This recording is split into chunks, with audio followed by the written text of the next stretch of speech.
First of all, we are going to hear from Kerry from the States. Sisters. It's Carrie reporting on U.S. News again. I'll start with this one. On October 8th, International Lesbian Day, UN Free and Equal, the LGBTIQ plus campaign arm of the United Nations, posted on X that lesbians have many gender expressions, body types, and sex characteristics, suggesting that men can be lesbians.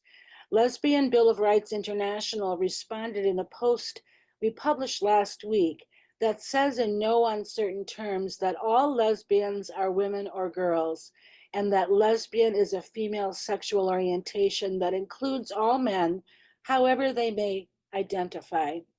The piece also asserts that for an agency of the United Nations to erase lesbians on International Lesbian Day makes your campaign unfit for purpose, and requests that the agency correct its falsehoods.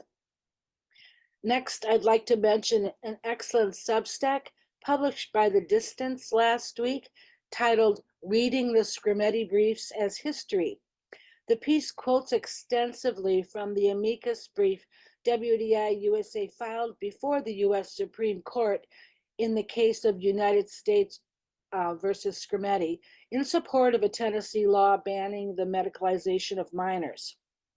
This is the first time WDI USA has presented the radical feminist critique of gender identity before the Supreme Court directly, and we're very proud to have done so.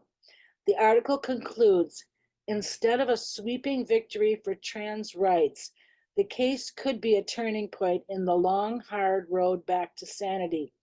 The activists demanded too much. May they rue the day they did.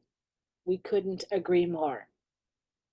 Another article making waves this week is one published by the New York Times, which revealed that influential gender zealot Joanna Olson Kennedy withheld publication of the results of a 2-year federally funded study on the effects of puberty blockers on the mental health of minors, after results indicated that use of the drugs did not lead to mental health improvements, and she feared the results would be weaponized by opponents.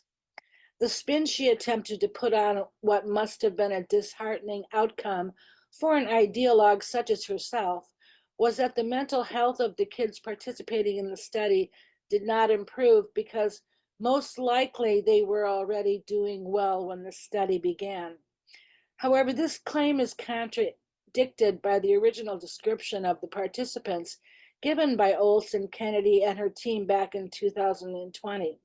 That initial psychological profile indicated that before receiving the drugs, around 1/4 of the group reported depression symptoms and significant anxiety, and 1/4 reported having thoughts of suicide.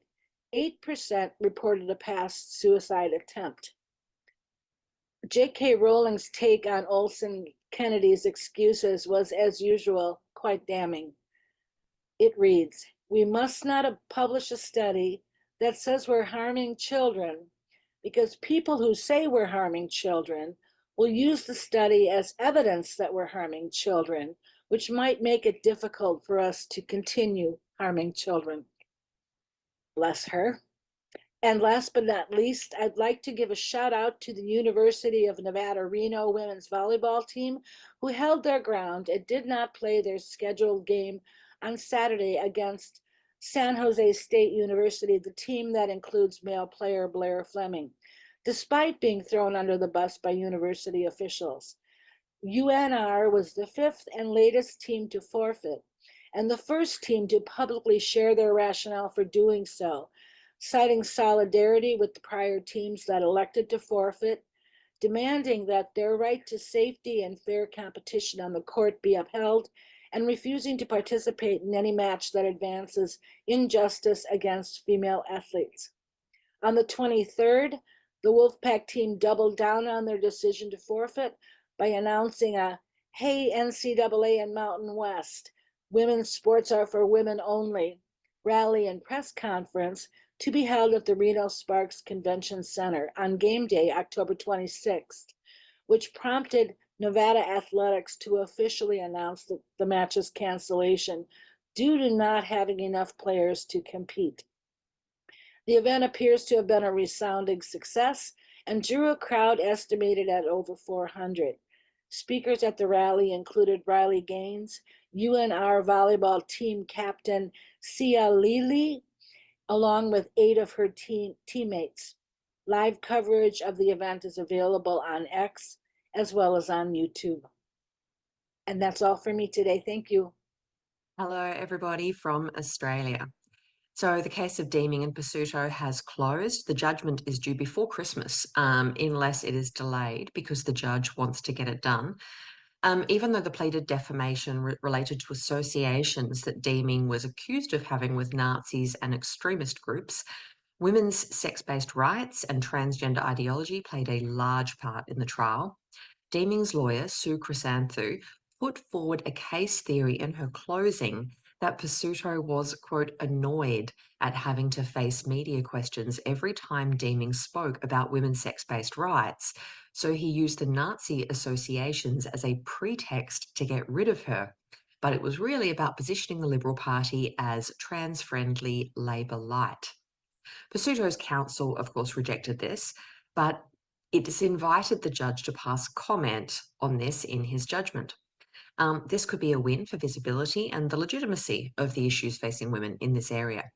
The judge made some interesting comments during trial, such as observing that Pasuto's counsel used the term so-called sex-based rights as though, quote, it was a pejorative, and noted that Deeming seemed concerned about the humanity and dignity of people who care about little girls in change rooms, and that was the judge's wording.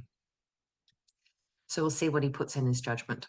On the topic of Moira Deeming, she put a question to the Victorian government about whether the government records data at all on children in schools who have been declared mature minors by the school internally for the purposes of declaring themselves to be transgender. The government took it on notice and replied after checking with department, no, it does not. The federal government has opened a consultation into gender-affirming medical interventions being covered by Medicare, the government-funded healthcare. Government figures estimate that around 64,000 women and 64,000 men in 2023 alone would be candidates for these medical interventions, and the uptake would be around 37%, so 47,087 people in the first year. This is despite the 2016 census recording only 1,260 self-identified trans people in Australia.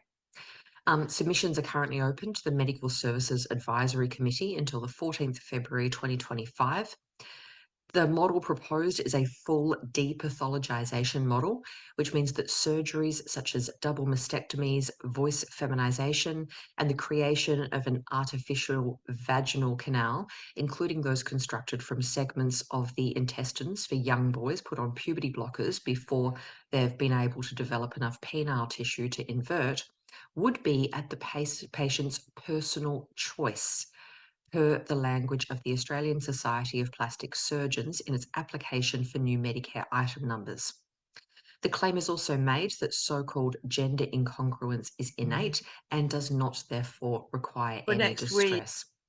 The Greens Party has had a $15 million policy for government-funded gender interventions since 2021. Journalist Bernard Lane noted that the application was required to list all bodies of health professionals who may be affected, but did not list any body of mental health professionals, such as the Australian Psychological Society. The application also rejects the so-called binary of transitioning from male to female or vice versa, and instead argues for a broader category that includes non-binary and, quote, other types of gender incongruence, more in line with the WPATH standards of care, which include even eunuch identity. Please submit to the consultation, even if it is short. It is the Medical Services Advisory Committee, MSAC, Medicare consultation. The Queensland election was held last weekend and Labor lost. The new government will be formed by the Liberal National Party. They have made no policy commitments on women's sex-based rights other than some hints at limiting childhood interventions, but an opportunity is open for new lobbying efforts. The Brisbane Women's Speakers Corner went ahead on the weekend too. There was aggression from TRA counter-protesters, as there has been every single one, but the women stood their ground and the police have focused on the male leader of the TRA group as a source of trouble. The police have already undertaken mediation with the TRA organiser, and he gave an undertaking that the group would not attack women this time and would stand a certain distance back. They did not comply, but the police intervened and there was a scuffle. Reportedly, police wanted to apply to the courts for an application to bar the counter-protest, but were directed not to. At least the source of the trouble has been identified by police, though, and they're focusing in the right direction. And lastly, the Victorian government reportedly will introduce its anti-vilification bill this November across one of the 6 sitting days scheduled. Consultation closed a few weeks ago. The current draft includes both sex and gender identity as protected characteristics, and words the legitimate debate defence as speaking with a genuine political purpose.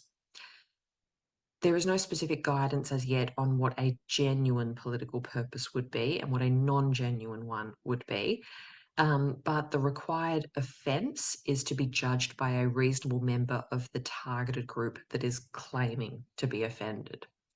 The maximum penalty proposed is 6 months in prison and/or a fine of almost $12,000. That's it from Australia. For next week, with a whole load of women's groups with the Scottish Government, specifically in relation to the report on Edinburgh Rape Crisis Centre and Rape Crisis Scotland, which are very in favour of allowing trans identifying men to work in centres and things. And I'm going along to that as a representative of WDI. So I'll report more on that after it's happened. And the other thing, just which isn't specific to do with WDI, but I'm very, very pleased about, and I'm suggested doing a thing on FQT about it anyway, is that we've put in a lesbian intervention to the court case that's happening next month at the Supreme Court in London on what the definition of the word woman means and whether or not it includes men with a gender recognition certificate, which is the current state of law in the UK.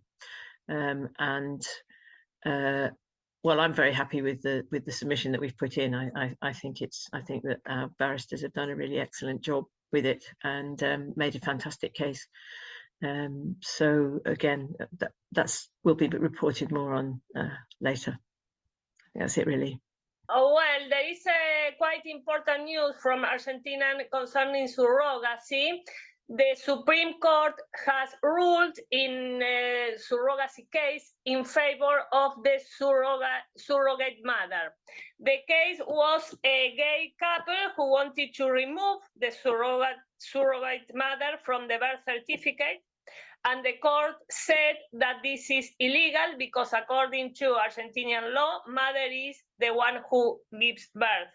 So it is a very good precedent for our cause, I guess. And regarding the same issue, there is right now in the justice a case for trafficking of women for reproductive exploitation about many women in Cordoba, which is a city in Argentina, and it has also the court has also repealed a provision of the Buenos Aires capital city that allowed the registration of children born through surrogacy. So I guess that the issue of surrogacy seems to have a good prospect in Argentina, at least much better than before with our previous government. So that is a good piece of news, I guess. That's it.